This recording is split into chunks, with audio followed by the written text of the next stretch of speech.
భారత్ బంగ్లాదేశ్ మధ్య కాన్పూర్ వేదికగా జరుగుతున్న రెండో టెస్ట్ రెండో రోజు వర్షం కారణంగా బంతి పడకుండానే రద్దయింది. శుక్రవారం రాత్రి నుంచి మొదలైన వర్షం శనివారం మధ్యాహ్నం వరకు కొనసాగింది. దీంతో మైదానం పూర్తిగా తడిసిపోవడంతో రెండో రోజు ఆటను రద్దు చేయాలని ఎంపైర్లు నిర్ణయించుకున్నారు.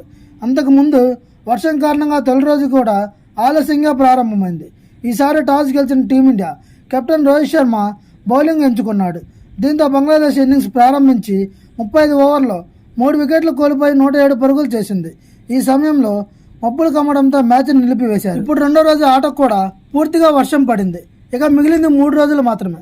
కానీ వాతావరణ శాఖ నివేదిక ప్రకారం ఆదివారం కూడా వర్షం కురుస్తుంది కాబట్టి మూడో రోజు కూడా ఆట జరగడం అనుమానమే. 4-5 రోజుల్లో ఫలితాలు వచ్చే అవకాశాలు చాలా తక్కువ. కాబట్టి రెండో టెస్ట్ మ్యాచ్ డ్రాగా ముగిసే అవకాశం ఉంది. కాన్పూర్ టెస్ట్ మ్యాచ్ డ్రా ముగిస్తే కనుక టీమిండియా సిరీస్ కైవసం చేసుకుంటుంది. ఎందుకంటే చెన్నైలోని చిదంబరం స్టేడియంలో జరిగిన తొలి టెస్ట్ టీమిండియా 280 పరుగుల తేడాతో ఘన విజయం సాధించింది. తద్వారా రెండో టెస్ట్ మ్యాచ్ డ్రా అయినప్పటికీ భారత జట్టు 1-0 తేడాతో సిరీస్ని కైవసం చేసుకుంటుంది. ఒకవేళ బంగ్లాదేశ్తో రెండో టెస్ట్ డ్రాగా ముగిసినట్లయితే భారత్ డబ్ల్యూటీసీ ఫైనల్ అవకాశాలు సంక్లిష్టంగా మారతాయి. ఇప్పటి వరకు డబ్ల్యూటీసీ ఫైనల్లో టీమిండియా 10 మ్యాచ్లు ఆడి 71.67 పాయింట్లతో అగ్రస్థానంలో ఉంది. బంగ్లాదేశ్ టెస్ట్ సిరీస్ భారత్ 2-0 తేడాతో క్లీన్ స్వీప్ చేస్తే మిగిలిన 8 మ్యాచ్ల్లో 3 గెలిచినా డబ్ల్యూటీసీ ఫైనల్లో బెర్త్ ఖరారు చేసుకుంటుంది.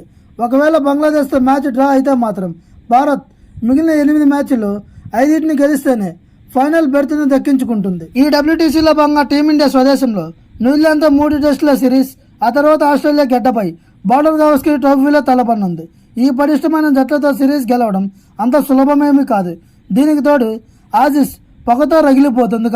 కాబట్టి టీమిండియా ముందందు జరగనున్న మ్యాచ్లను తేలిగ్గా తీసుకోకుండా గట్టిగా పోరాడి డబ్ల్యూటీసీ ఫైనల్లో చేరాలని క్రికెట్ అభిమానులు ఆశిస్తున్నారు. ఈ వీడియో కనుక మీకు నచ్చినట్లయితే please like, share and subscribe.